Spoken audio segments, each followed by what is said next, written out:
and welcome to the Overcoming Perfection email challenge. I'm so excited that you signed up for it. Today, our first lesson is about comparison. I think that this is one of our biggest reasons for perfectionism because we want to look like somebody else or be as good as somebody else. And the fact of the matter is, we're just ourselves. We can't be those other people. So I think we need to focus on the real issues of why we are comparing ourselves to somebody else, because we're not living our true life if we're trying to live somebody else's. So today I want you to ask yourself a few questions to really dig deep about why we are comparing ourselves to somebody else and not just focusing on ourselves. So the first question obviously is, why are you comparing yourself to them? I mean, do you look up to them? Do you want to be where they are? Do they seem to have this glamorous life on social media? Because let me tell you, sometimes people only post the good pictures. They're not posting the mess behind the scenes. So that's not even a real glimpse of their life. So ask yourself, why do I want to be like this person? Really dig deep and try to think. Next question is, why do you want to impress them? Mostly comparison is about impressing somebody else. I know with, like, for example, kids' birthday parties, we want to impress the other parents that we threw our kid this great big birthday party. But why do you want to impress them? I mean, why is their opinion so important to you? That's a very good question to think about. And maybe you'll find out it really doesn't matter. Their opinion doesn't matter. And that will help you ease off a little bit of trying to impress them. And then why is their opinion so important to you? I mean, if you do want to impress them and what they think of you is important, why? Is it somebody that you really respect and you really want them to respect you too? Then I mean, that's not a bad thing. We all need somebody to look up to and to really focus on, but we need to more focus on ourselves and not really trying to impress them. Other people's opinions are sometimes important, but not as important as your opinion of yourself. So think of what you want to be and not what they want you to be. And the other question is, what would happen if you didn't live up to their standards? What would happen if you disappointed them? What would happen if they weren't impressed and didn't really like what you did? Would the world end? Probably not. Would you be disappointed? Probably, but can you move past that disappointment? Is what they really think going to destroy your whole world? Really focus on that. And if it's not, then focus on what you need to do and not what they need you to do. Go to worst case scenario, and trust me, it's probably not as bad as you're thinking. And scale back from that and just focus on your opinion of yourself and impressing yourself.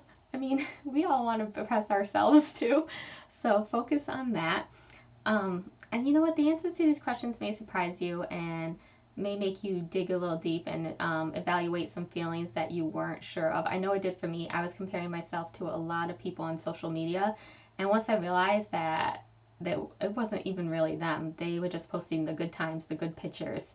So, and sometimes even in real life, I mean, even family members can be judgmental and you want to impress them. But we need to really focus on yourself, harness in on yourself and what you need to do. So, sorry, I have my notes down here. My action step is just to take a step back, focus on the moment that you are in and not what everybody else is doing or what they are thinking. Be in the moment and just focus on what you need to do in that moment and how the moment is making you feel. If you are feeling lousy because you are thinking other people aren't impressed or you're comparing yourself, then change that. Stop thinking that way and just focus on what you need to do. So your homework assignment for today is down here. Figure out why you are comparing yourself to somebody. Answer these questions and really dig deep and really think about it. Number 2 is eliminate negative people for your life. If there are people on social media, this is what I did, that you are, I thought I was going to sneeze. Sorry. If there are people on social media that you think are really dragging you down because you feel you need to be like them, unfollow them and don't focus on that. Focus on the people who show you the real life and the real mess. You know, there are highs and lows in everybody's life. So eliminate those negative people. Sometimes it's hard to eliminate the ones who are physically in your life, but try to distance yourself from them and be around more positive energy. And 3 is to write down what you do have and be grateful for it. That is one way to, I guess, let go of comparison. If you really look at what you have, I mean, you have so much. So focus on what you are grateful for. And anytime you feel like comparing, whip out that list and just read it. And trust me, you will feel so much better. So I have a freebie for you today too. It is a checklist of questions to ask yourself, kind of questions I went over, and you can print that out. That way you have a sheet you can write it down on, and you can refer to it from time to time. So that link is in the email. And email me back and let me know what you found out about yourself when you dug deep. I would love to hear from you and what you think, why you think you are comparing yourself to people and how you are going to try to overcome it. And any questions or anything, please email me back. I would love to hear from you. And thank you for signing up. And tomorrow you will get day 2.